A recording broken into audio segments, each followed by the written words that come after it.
بسم اللہ الرحمن الرحیم۔ السلام علیکم ناظرین، عرفان ہاشمی آپ کو شو میں خوش آمدید کہتا ہوں، اور اسلام آباد سے ہمارے ساتھ موجود ہیں ابراہیم رائے صاحب۔ رائے صاحب السلام علیکم۔ وعلیکم السلام۔ رائے صاحب، پاکستان کا جو سیاسی درجہ حرارت ہے یہ تھم نہیں رہا۔ بعض لوگ کہتے ہیں کہ شاید تھم گیا ہے، اپوزیشن ایک خاص پلاننگ کے ساتھ آگے چل رہی ہے، اور یہ پلاننگ ہے افواہوں کی کہ آپ نے افواہیں کیسے بنانی ہے، چلانی ہے، آپ نے مفروضوں کی سیاست کرنی ہے، آپ نے گراؤنڈ ریالٹیز کے برعکس چیزوں کو عوام کے سامنے رکھنا ہے، ہر اس پلیٹ فارم پہ رکھنا ہے جہاں سے آواز اٹھائی جا سکتی ہے یا لوگوں کا ایک انفلوئنس اس پر پڑ سکتا ہے۔ نون لیگ تو تحریک عدم اعتماد کے معاملے پر سر عمران خان کی حکومت کو گھر بھی بھیج چکی ہے، اور وہ یہ کہتے ہیں کہ جناب بالکل تیاری ہے، ہمارے پاس نمبرز بھی پورے ہیں۔ آپ نے رائے صاحب کچھ اگر غور کیا ہو، پہلے یہ بات کرتے تھے کہ اتحادیوں کا ساتھ ہونا بڑا ضروری ہے، اب یہ بات کرتے ہیں کہ جناب معاملہ اتحادیوں کا نہیں ہے، معاملہ ان لوگوں کا ہے جو عمران خان صاحب کے کیمپ میں ہیں، یعنی ان کی اپنی جماعت کے لوگ ہیں۔ اچھا، پہلے ایک بات پھر دوسری بات، اور پھر یہ بھی بات اگر آگے نہیں چل سکی، اس کو بھی آپ دیکھیں گے کہ کچھ دنوں میں یہ خود بخود ہی ایکسپوز ہو جائیں گے۔ ایک جملہ کہا گیا، اور یہ جملہ جو تھا وہ مریم اورنگزیب کی طرف سے کہا گیا، اور انہوں نے اشارہ دیا ہے پشاور کی طرف، اور پشاور اس وقت ان کے مطابق پاکستان کی سیاست تو نہیں، ان کے اوپر جو ہے وہ طاری ہو چکا ہے، اور پشاور سے جو ہے وہ زور لگایا جا رہا ہے۔ اس پر میں چاہوں گا کہ ہم تفصیل سے بات کریں کہ پشاور کا کیوں نام لیا جا رہا ہے، اور کیا خطرہ ہے انہیں پشاور سے جو یہ بار بار پشاور کی بات کر رہے ہیں۔ رائے صاحب، تحریک عدم اعتماد ہم اب ایک ریگولر ہمارا ایک فیچر بن چکا ہے، جس کو ہم اس لیے بھی ڈسکس کرتے ہیں کیونکہ روزانہ کچھ نہ کچھ ڈیولپمنٹس ہو رہی ہوتی ہیں۔ آصف علی زرداری صاحب کی ملاقات ہوئی فضل الرحمان صاحب کے ساتھ، اور آصف علی زرداری صاحب یہ وہی ہیں جو نجی محفلوں میں بلاول فضل الرحمان صاحب کے حوالے سے کہتے تھے کہ مولانا کا وہ حال ہے کہ آواز لگا کر کہتے ہیں کہ آپ چلیں اور میں پیچھے آ رہا ہوں، تو پیچھے ہم مڑ کے دیکھتے ہیں تو فضل الرحمان صاحب نہیں ہوتے۔ انہوں نے پیپلز پارٹی نے ہمیشہ مذہب کارڈ کو سیاست سے دور رکھنے کی بات کی، اختلافات بڑے شدید نوعیت کے، لیکن آج وہ ملاقاتیں ہو رہی ہیں۔ اور پھر دوسری طرف بلاول بھٹو زرداری کہتے ہیں کہ جناب تحریک عدم اعتماد اس وقت لائی جائے جب عمران خان روس کا دورہ کریں گے، اور شاید ان کی عدم موجودگی کے اندر لوگوں کو مینج کرنا، پارٹی ممبران کو اکٹھے کرنا شاید وہ مشکل ہو جائے، تو انہوں نے کہا کہ اس کا فائدہ اٹھایا جائے۔ تو رائے صاحب، تحریک عدم اعتماد کے حوالے سے یہ جو نئی باتیں کہی جا رہی ہیں، کی جا رہی ہیں، کیا یہ کہ دوبارہ کوئی سٹنٹ، پولیٹیکل سٹنٹ کھیلا جا رہا ہے کہ نمبرز بھی پورے ہو گئے، اور اتحادیوں سے نہیں بلکہ پاکستان تحریک انصاف کی اپنی صفوں میں سے ہم نے یہ نمبرز جو ہیں وہ پورے کیے ہیں؟ جی رائے صاحب۔ تحریک عدم اعتماد کے متعلق بات کرتے ہیں ہاشمی صاحب۔ پہلے جو پشاور سے ایک خطرے کا اظہار کیا گیا ہے، میرا خیال ہے آپ رائے صاحب پھر آپ اجازت دیں مجھے، چونکہ آپ نے بات پشاور سے کی ہے، یہ بڑا ضروری ہے، سوری میں نے آپ کی بات کاٹ دی، اگر آپ اجازت دیں، اگر آپ اجازت دیں گے تو میں یہ مریم اورنگزیب نے جو کہا یہ پڑھ دوں، کیونکہ یہ بڑی امپورٹنٹ باتیں ہیں، اگر ہم نے یہیں سے شروع کرنا ہے۔ وہ یہ کہتی ہیں کہ تحریک عدم اعتماد پر سیاسی جماعت کا آئینی اور قانونی حق ہے، لیکن پشاور سے ایک شخص کے ذریعے ارکان کو دباؤ میں لانے کی کوشش کی جا رہی ہے۔ اچھا، پھر انہوں نے یہ بھی کہا کہ اپوزیشن اور پاکستان ڈیموکریٹک موومنٹ مناسب وقت پر پشاور سے تحریک عدم اعتماد لائیں گے، اور اراکین پر دباؤ میں لانے کی کوشش کی جا رہی ہے۔ پشاور سے ایک شخص کے ذریعے ارکان کو دباؤ میں لانے کے لیے اقدامات اٹھائے جا رہے ہیں۔ آپ کی سیاست میں ادارے کو گھسیٹنے کی وجہ سے پہلے ہی ادارے کی ساکھ قدر متاثر ہوئی، اور پھر انہوں نے یہ بھی کہا کہ آپ سیاست کے میدان میں سیاسی انداز میں مقابلہ کریں، آپ باز نہ آئے تو ہم ان صاحب کا نام لینے پر مجبور ہو جائیں گے۔ راجہ صاحب، آپ کو تو ان کا نام پتہ ہے، مجھے بھی پتہ ہے جس کی طرف ان کا اشارہ تھا۔ اس سے پہلے مریم نواز تو اپنی جو عدالتوں کے باہر تقریریں کرتی رہی، اور پھر جو انہوں نے درخواستیں، عدالتی درخواستیں تھیں، ان میں ان کا نام بھی لیا۔ دیکھیں ہاشمی صاحب، پشاور کی کہانی اصل میں ایک جنرل کے ساتھ نہیں جڑی ہوئی، یہ کہانی 5 جنرلز کے ساتھ جڑی ہوئی ہے اور ایک ممکنہ ایکسٹینشن کے ساتھ بھی جڑی ہوئی ہے. یعنی army chief general Qamar Javed Bajwa کا جو ایکسٹینڈڈ ٹینیور ہے، جو ان کی دوسری مدت ملازمت ہے، یہ نومبر 2022 میں ختم ہونی ہے. اور اس وقت اقتدار کی جو راہداریاں ہیں اسلام آباد میں، یہاں چہ ہیں کہ ممکنہ طور پر army chief general Qamar Javed Bajwa کو ایک ایکسٹینشن مل سکتی ہے. اس قسم کی بھی اطلاعات ہیں کہ کوئی 2 حکم نامے پرائم منسٹر عمران خان نے شاید دستخط کروا لیے ہیں صدر عارف علوی سے. پروبیبلی ہو سکتا ہے کہ یہ نئے آرمی چیف کی تقرری کا ایک حکم نامہ ہو، وہ سمری ہو، یا army chief general Qamar Javed Bajwa کی ایکسٹینشن کی سمری ہو. ظاہر ہے کہ پرائم منسٹر عمران خان کا استحقاق ہے، کسی بھی منتخب پرائم منسٹر کا یہ استحقاق ہوتا ہے کہ آرمی چیف کا تقرر بھی وہ کرتا ہے، اور پھر chairman joint chiefs of staff committee کا تقرر بھی وہ کرتا ہے، اور کسی آرمی چیف کو ایکسٹینشن دینا بھی کسی بھی وزیر اعظم کا استحقاق ہوتا ہے. تو اس کا مطلب ہے کہ پرائم منسٹر عمران خان کی مرضی ہے، ان کا استحقاق ہے کہ army chief general Qamar Javed Bajwa کو ایکسٹینشن دینی ہے یا نئے آرمی چیف کا تقرر کرنا ہے. اب اگر جنرل باجوہ کو ایکسٹینشن ملتی بھی ہے تو کچھ لوگ یہ کہہ رہے ہیں کہ 1.25 سال تک کی ایکسٹینشن ان کو میکسیمم مل سکتی ہے. کسی حد تک یہ بات ٹھیک ہے، کیونکہ اب کسی بھی آرمی چیف کے لیے جو زیادہ سے زیادہ عمر کی حد مقرر کی گئی تھی، آخری جو قانون سازی ہوئی تھی اس کے مطابق وہ عمر 64 سال تھی. تو اگر جنرل باجوہ کو ایکسٹینشن ملتی ہے تو یہ ایکسٹینشن کوئی 1.25 سال کے قریب ہوگی. لیکن جس طرح سے پہلے قانون سازی ہوئی ہے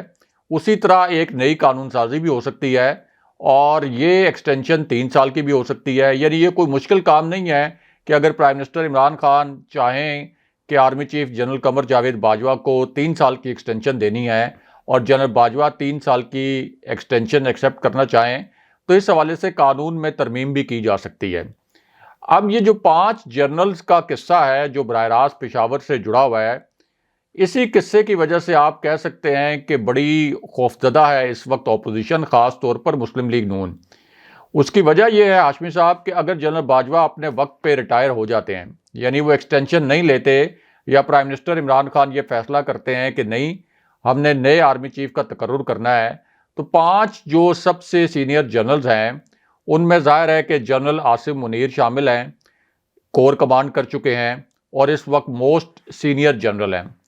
اسی طرح پھر آپ کے جنرل ساحر شمشاد مرزا ہیں جو اس وقت راولپنڈی کے کور کمانڈر ہیں. اس سے پہلے چیف آف جنرل سٹاف رہ چکے ہیں، اور چیف آف جنرل سٹاف کا عہدہ پاکستان آرمی میں آرمی چیف کے بعد سب سے اہم عہدہ سمجھا جاتا ہے. پھر آپ کے جنرل اظہر عباس ہیں جو سینیورٹی میں تیسرے نمبر پر ہیں، وہ اس وقت چیف آف جنرل سٹاف ہیں. اس سے پہلے راولپنڈی کے کور کمانڈر رہ چکے ہیں. اسی طرح جنرل نعمان محمود پشاور کی کور کمانڈ کر چکے ہیں، وہ اس وقت سینیورٹی لسٹ میں 4تھے نمبر پر ہیں. اور پھر آ جاتا ہے آپ کا پشاور، جس پشاور سے خطرے کا اظہار کیا گیا. تو آپ کے سابق D G I S I general Faiz Hameed seniority میں 5ویں نمبر پر ہیں، اور جو جنرل باجوہ کے دور میں ایک ترمیم کی گئی تھی آرمی کے قوانین میں کہ اگر کسی جنرل کا نام موسٹ سینئر جنرلز میں ہو، سینیورٹی لسٹ میں ہو، تو تب بھی اس کے لیے ضروری ہے کہ اس نے کور کمانڈ کرنے کا 1 سال کا تجربہ حاصل کیا ہو اور 1 سال کا اس کا ٹینیور ہو کور کمانڈ کرنے کا، تو تب وہ آرمی چیف بننے کے لیے ایلیجیبل ہو سکتا ہے. اب جنرل فیض حمید نے 20 نومبر لاسٹ ایئر انہوں نے پشاور کی کور کمانڈ سنبھالی تھی. 29 نومبر 2022 ڈیٹ ہے جنرل باجوہ کی ریٹائرمنٹ کی. تو اس کا مطلب ہے کہ جب جنرل باجوہ ریٹائر ہوں گے تو اس وقت تک جنرل فیض حمید 1 سال تک کور کمانڈ کر چکے ہوں گے، اور مطلوبہ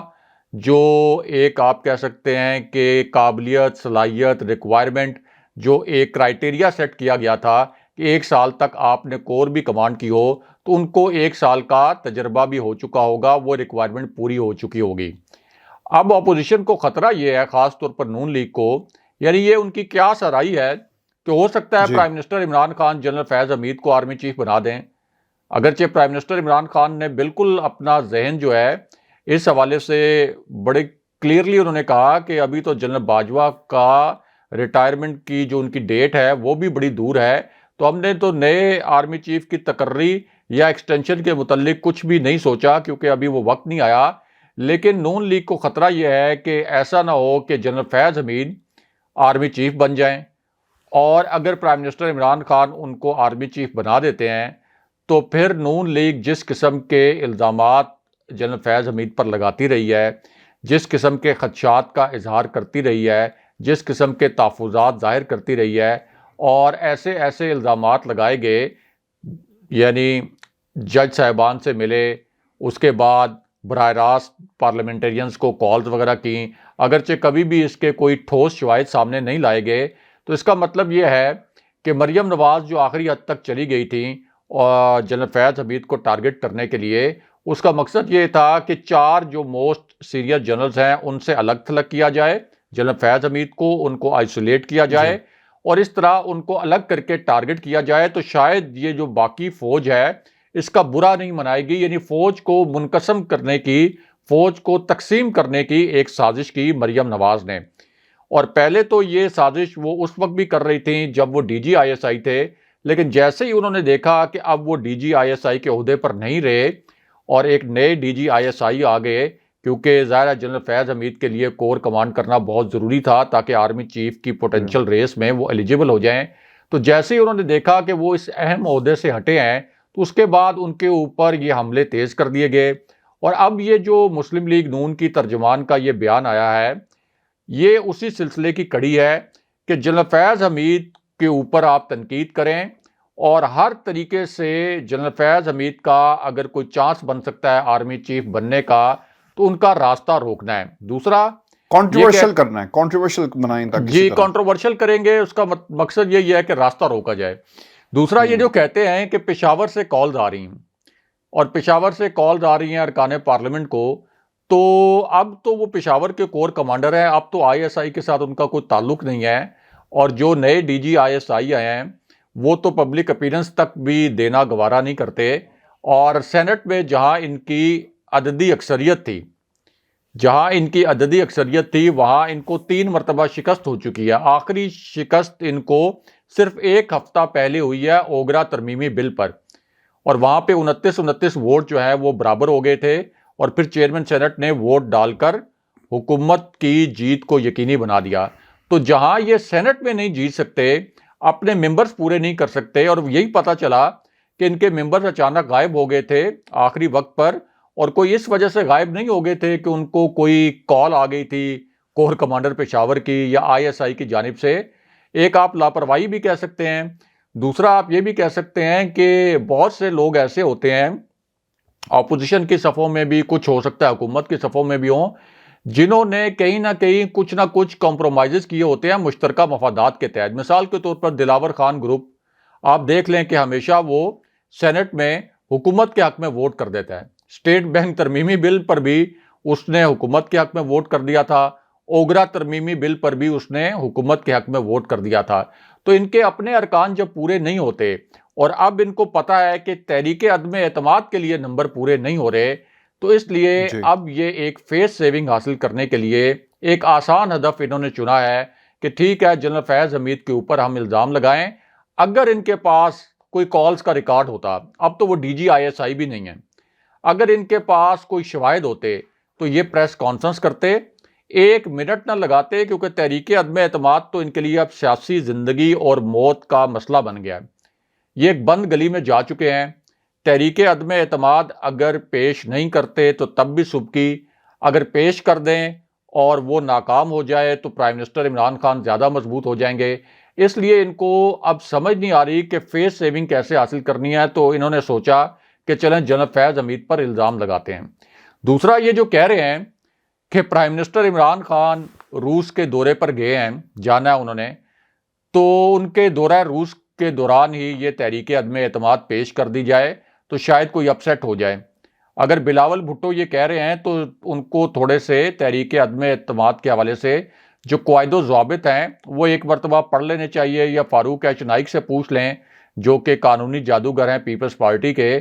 تو ان سے ذرا مشورہ کر لیں. کیونکہ تحریک عدم اعتماد جب آپ لے کے آئیں گے، جب آپ سبمٹ کریں گے، تو یہ نہیں ہوگا کہ سبمٹ کریں گے تو اسی وقت اس کے اوپر رائے شماری ہو جائے گی.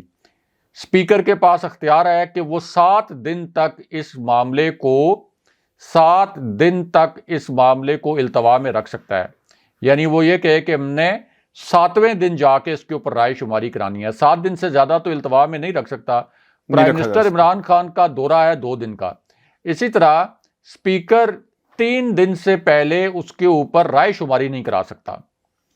3 دن سے پہلے اس کے اوپر رائے شماری بھی نہیں ہو سکتی. تو اس کا مطلب تو یہ ہے کہ پرائم منسٹر عمران خان کا دورہ تو ہے 2 دن کا, تو وہ تیسرے دن واپس آ جائیں گے, چوتھے دن واپس آ جائیں گے. اور اسپیکر کا تعلق کس جماعت سے ہے؟ تحریک انصاف سے. تو کیا اسپیکر قومی اسمبلی یہ جیسے ہی تحریک عدم اعتماد پیش کریں گے تو وہ یہ کہیں گے کہ ٹھیک ہے آئیں جی رائے شماری کریں پرائم منسٹر کی ایبسنس میں, اور پرائم منسٹر کو آپ اس نظام سے مائنس کر دیں؟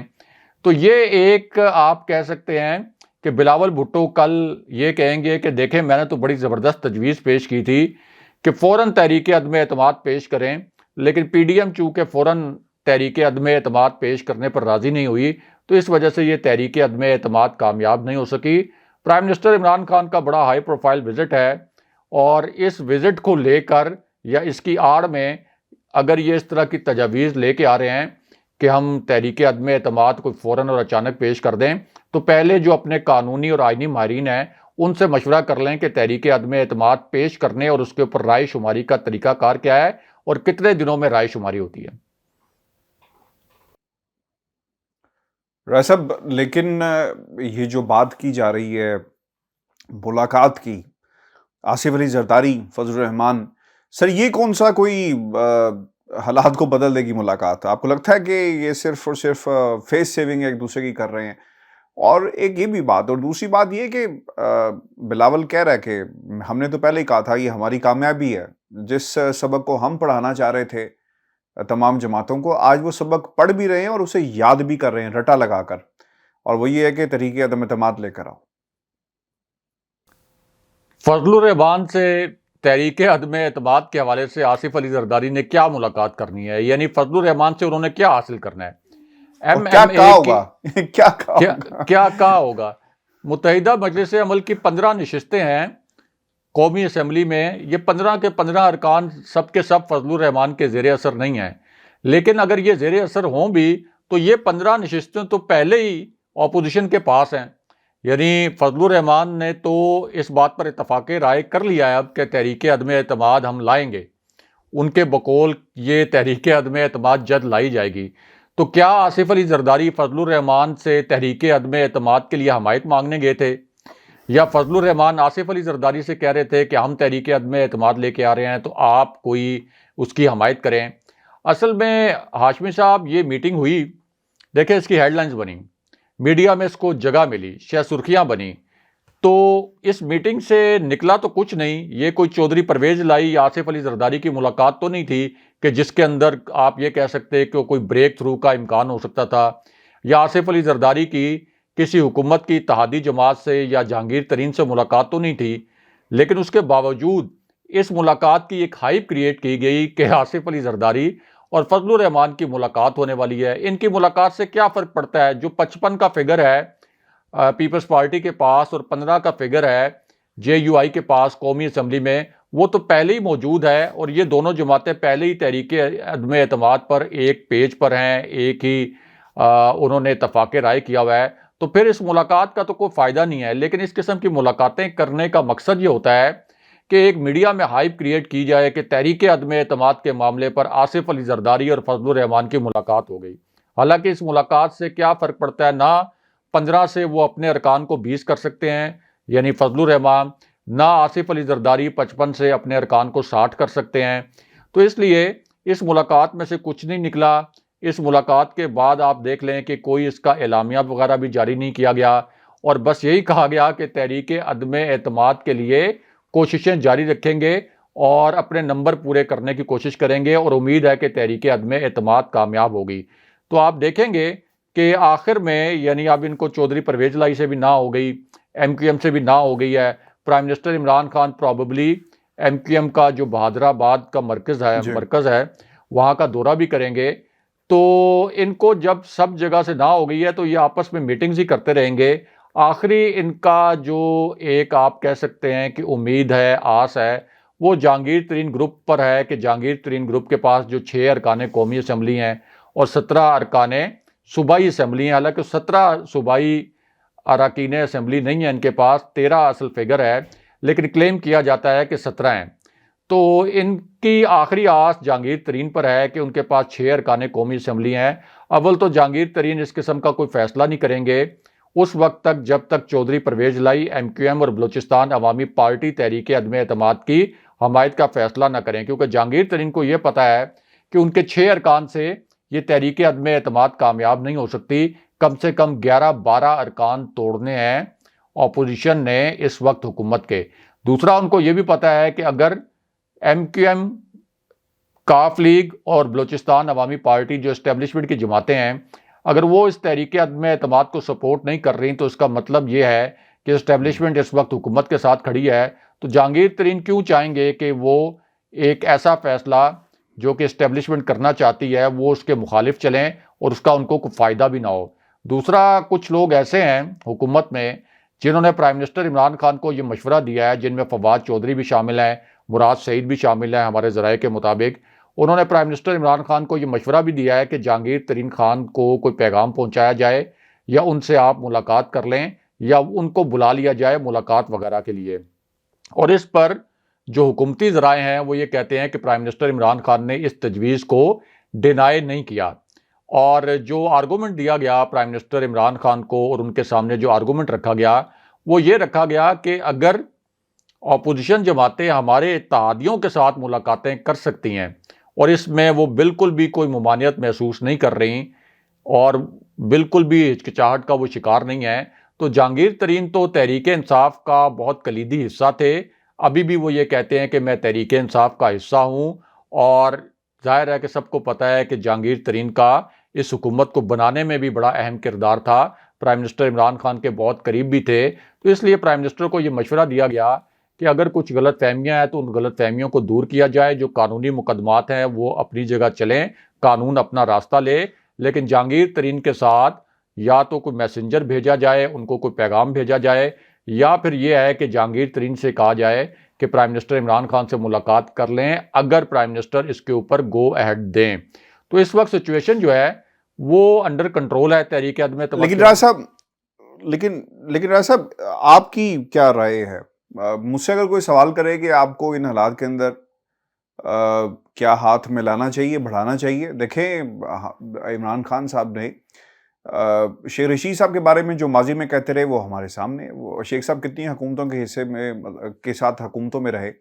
فواد چودھری صاحب بھی رہے، شاہ محمود قریشی صاحب کہاں سے آئے سب کے سامنے ہیں، لیکن جہانگیر ترین صاحب تو انہی کے تھے، اسی جماعت کا حصہ تھے۔ تو آپ کا جو تجربہ ہے اور جس طرح سیاست کو آپ آبزرو کرتے ہیں،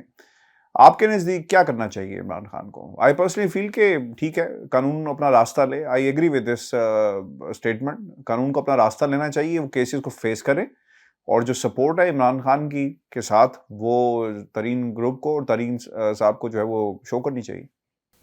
دیکھیں، اگر آپ کے پاس کوئی آئیڈیل نظام ہو تو پھر تو آپ کو سمجھوتے نہیں کرنے چاہیے، لیکن پرائم منسٹر عمران خان کو چونکہ اس ملک کے اندر کوئی آئیڈیل نظام نہیں تھا تو ان کو سمجھوتے اس لیے کرنے پڑے تاکہ یہ نظام کھڑا رہ سکے، یعنی ان کو MQM کے ساتھ سمجھوتا ہی کرنا پڑا، کاف لیگ کے ساتھ سمجھوتا ہی کرنا پڑا، اور یہ جو چھوٹی جماعتیں تھیں خاص طور پر کاف لیگ اور MQM، انہوں نے مختلف مواقع پر آپ یہ کہہ سکتے ہیں کہ اپنے تحفظات ظاہر کر کے کچھ سیاسی فائدے بھی اٹھائے، اور یہ چھوٹی جماعتیں ایسا کرتی ہیں۔ اب پرائم منسٹر عمران خان کا جو ویژن تھا کہ میں نے تبدیلی لانی ہے، اگر وہ ان کو آن بورڈ نہ لیتے،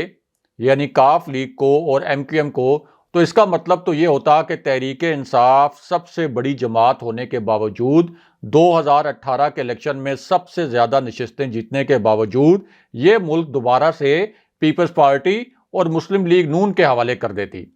یعنی ان جماعتوں کے حوالے کر دیتی جن کے متعلق تحریک انصاف کا یہ نیریٹو ہے، اور بہت زیادہ انہوں نے ہارڈ ہٹنگلی یہ نیریٹو اپنایا کہ ان دونوں جماعتوں نے ملک کو تباہ کر دیا، کرپشن کے کیسز ان کے اوپر موجود بھی ہیں، شواہد بھی موجود ہیں، اور ان کو جیلوں وغیرہ میں جانا بھی پڑا۔ تو پھر تو اگر یہ جو سمجھوتے دو کرنے پڑے ایم کیو ایم کے حوالے سے، کاف لیگ کے حوالے سے، یہ بھی پرائم منسٹر عمران خان اگر نہ کرتے تو اس کا مطلب یہ ہے کہ ایک بہت بڑی اس کی قیمت ان کو چکانا پڑتی اور یہ ملک دوبارہ سے پیپلز پارٹی اور مسلم لیگ نون کے ہاتھ میں چلے جاتا، اور جو حکومت جس کی بھی ہوتی، چاہے وفاق میں مسلم لیگ نون کی ہوتی یا پیپلز پارٹی کی ہوتی یا سندھ کی صرف پیپلز پارٹی کی صرف سندھ میں ہوتی، تو تب بھی انہوں نے مل جل کر ہی چلنا تھا کہ ان کی کلیکٹیو سروائیول کا مسئلہ ہے، جس قسم کے ان پر کرپشن کے کیسز ہیں۔ اور اب تو ان دونوں جماعتوں نے یہ طے کر لیا تھا کہ حکومت کسی کی بھی آئے، یہ ایک دوسرے کے رہنماؤں کے خلاف چاہے اس کے اوپر جتنی مرضی بدعنوانی کا چارج ہو، اس کے خلاف کوئی کارروائی نہیں کریں گے۔ تو اس صورتحال میں پرائم منسٹر عمران خان کو یہ چھوٹے چھوٹے سمجھوتے اس نظام کو کھڑا رکھنے کے لیے، برقرار رکھنے کے لیے کرنے پڑے ہیں۔ اب جہانگیر ترین کے جو معاملہ ہے، اس پر ان کا جو شوگر سکینڈل ہے، اس پر سٹرکٹلی بالکل قانون کے مطابق کارروائی ہونی چاہیے۔ جہانگیر ترین کو یہ کنوے بھی کر دینا چاہیے، لیکن جہانگیر ترین تو اب تک یہی کہتے ہیں کہ میں تحریک انصاف کا حصہ ہوں۔ 3 بڑے پیچیدہ مواقع آئے جہاں پہ جہانگیر ترین گروپ نے حکومت کا ساتھ دیا، بجٹ بھی پاس کروایا، پھر جو فائنانس ترمیمی بل تھا اس کو پاس کروایا، پھر انتخابی اصلاحات کا جو بل تھا اس کو بھی پاس کروایا۔ تو اس کا مطلب یہ ہے کہ جہانگیر ترین گروپ نے ابھی تک تحریک انصاف سے کوئی بے وفائی اس طرح نہیں کی، بیانات وغیرہ تو دیے لیکن عملی طور پر وہ تحریک انصاف کے ساتھ ہی کھڑا رہا ہے۔ تو اس پوری سچویشن میں اگر جہانگیر ترین اس خواہش کا اظہار کرتے ہیں اور کرتے رہتے ہیں، وہ آنا چاہتے ہیں واپس، پی ٹی آئی کا ایک فعال حصہ بننا چاہتے ہیں، اور کیبنٹ کے اندر ان کے بڑے خیر خواہ بھی موجود ہیں، ان کی مخالف لابی بھی موجود ہے، شاہ محمود قریشی ان کے مخالف ہیں، اسد عمر ان کے مخالف ہیں، علی زیدی ان کے مخالف ہیں، پرویز خٹک ان کے مخالف ہیں، آپ کے جو زلفی بخاری تھے وہ ان کے بہت زیادہ مخالف ہو گئے تھے۔ تو ان کی ایک مخالف جو لابی ہے وہ ضرور موجود ہے، لیکن ان کی حامی لابی بھی موجود ہے۔ مراد سعید ان کے زبردست قسم کے حامی ہیں، فواد چودھری جہانگیر ترین کے زبردست حمایتی ہیں،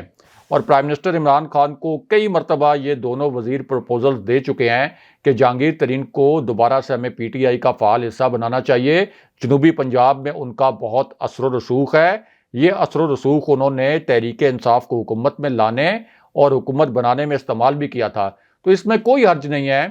کہ ایک ایسی صورتحال میں جب اپوزیشن اتحادی جماعتوں سے ملاقاتیں کر رہی ہے، حکومت کی اتحادی جماعتوں سے، تو جہانگیر ترین تو ان کا اپنا حصہ ہیں، قانون اپنا راستہ لے، مقدمات اپنی جگہ، وہاں پہ اگر کوئی بے ضابطگی ہے، کوئی کرپشن ہے، بالکل جہانگیر ترین کے خلاف کارروائی ہونی چاہیے۔ پرائم منسٹر عمران خان اس کے اوپر کوئی کمپرومائز بھی نہ کریں، نہ وہ کریں گے،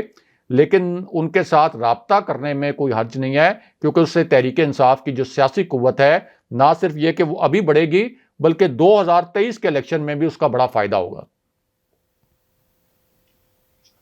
راجہ صاحب، ابھی میں خبر ایک پڑھ رہا ہوں اور بلاول زرداری نے یہ کہا ہے کہ ایوان میں نون لیگ کی اکثریت ہے، چاہتے ہیں وہ وزیر اعظم کا امیدوار لائیں۔ اب باتیں جو ہیں وہ اس نہج تک آ گئی ہیں کہ نون لیگ کو کہا جا رہا ہے کہ اپنا امیدوار اتارو اگر تحریک اعتماد، کیونکہ میرا خیال ہے کہ ٹیکنیکلی آپ کو نام جو دینا پڑے گا ساتھ ہی۔ تو پہلے نمبر پورے کر لیں، نمبر پورے کریں، اس کے بعد پریس کانفرنس کریں کہ ہمارے پاس نمبر پورے ہو گئے ہیں، یہ ڈیٹ ہے، اس ڈیٹ کو ہم تحریک عدم اعتماد لے کے آئیں گے، پھر لے آئیں نام جو سامنے لانا چاہتے ہیں، لیکن جب تک نمبر پورے نہیں ہوں گے تو تحریک عدم اعتماد یہ لے کر نہیں آئیں گے۔ اور اس وقت گراؤنڈ ریالٹی یہ ہے کہ اب تک آج تک کی ڈیٹ میں ان کو بالکل اپنے نمبر پورے ہوتے ہوئے نظر نہیں آ رہے، اور آپ دیکھیں گے کہ آہستہ آہستہ 2-4 دن، 5 دن، 2 ہفتے کے بعد یہ اسی طرح اسٹیبلشمنٹ پر سارا ملبہ ڈالیں گے اور یہ کہیں گے کہ اسٹیبلشمنٹ کی وجہ سے یہ نمبر پورے نہیں ہو سکے۔ آپ کہہ رہے ہیں کچھ دن، مجھے تو مریم اورنگزیب نے پہلے ہی یہ جو بات ہوئی تھی نا، آپ کو یاد ہوگا، گراؤنڈ بنائیں گے، دیکھیں گے کیا ہوتا ہے، تو گراؤنڈ تو سر بن نہیں رہی اور وکٹ تیار نہیں ہو رہی جس پہ انہوں نے کھیلا ہے، اسی لیے یہ بیان مریم اورنگزیب نے جو ہے وہ شاید چھوڑ دیا کہ پشاور والا جو ہے بات کہی ہے۔ خیر ویورز، بہت ہی امپورٹنٹ دن ہے، اگلے 3-4-5 جب دورہ روس جو ہے وہ ختم ہوگا، پرائم منسٹر واپس آتے ہیں، تو اگلا 1-1.5 ہفتہ جو ہے بلکہ آپ کو سیاسی جو منظر نامہ ہے پاکستان کا، اس میں تیزی نظر آئے گی۔ چاہے وہ اپوزیشن لے کر آئے چاہے حکومت لے کر آئے، لیکن آپ کو تیزی نظر آئے گی. اپنے کمنٹس بھیجیے گا، چینل کو ضرور سبسکرائب کیجیے گا. راز صاحب کو مجھے اجازت دیجیے. اللہ اللہ نے